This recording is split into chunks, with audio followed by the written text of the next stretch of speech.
دشمن اور دشمنی کو ختم کرنے کا بہترین طریقہ یہ ہے کہ اس سے دوستی کر لی جائے، اسے اپنا دوست بنا لیا جائے۔ اچھا، یہاں پر میں ایک وضاحت کرتا چلوں کہ کسی سے اختلاف رکھنا یہ دشمنی نہیں ہوتی، بلکہ یہ ایک جمہوریت کا حسن ہے۔ اس سے معاشرے ترقی کرتے ہیں اور معاشرے کے لیے نئی راہیں کھلتی ہیں۔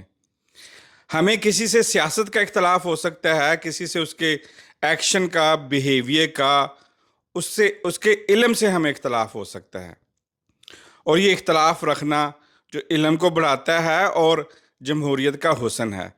لیکن کسی کے ساتھ ذاتی دشمنی رکھنا، اس کی ذات سے نفرت کرنا، اس کی ذات کو نقصان پہنچانے کی کوشش کرنا، اس کو مالی نقصان پہنچانے کی کوشش کرنا، اس سے حسد کرنا، بغض رکھنا، کینہ رکھنا، اس سے نفرت کرنا، اس کو نہ ہی معاشرہ اچھا سمجھتا ہے اور نہ ہی ہمارا رب اس کو اچھا سمجھتا ہے اور نہ اس کی اجازت ہے۔ اس سے سب سے بڑا نقصان یہ ہوتا ہے کہ جو دشمنی کر رہا ہوتا ہے یا جس کے دشمن ہوتے ہیں، وہ خود بڑے دباؤ میں رہتا ہے، وہ ٹینشن میں رہتا ہے، ڈپریشن میں رہتا ہے، وہ ہمیشہ اس دشمن کے دباؤ میں، اس کے غلبے میں، ہمیشہ وہ اس کے اندر اور اس کے پریشر میں رہتا ہے اور اسی کے بارے میں سوچتا رہتا ہے۔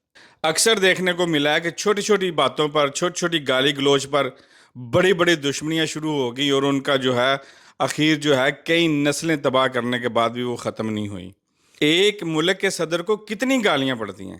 کبھی دیکھا آپ نے کہ اس نے قتل کی ہوں یا اس نے کسی سے دشمنی کی ہو اس وجہ سے؟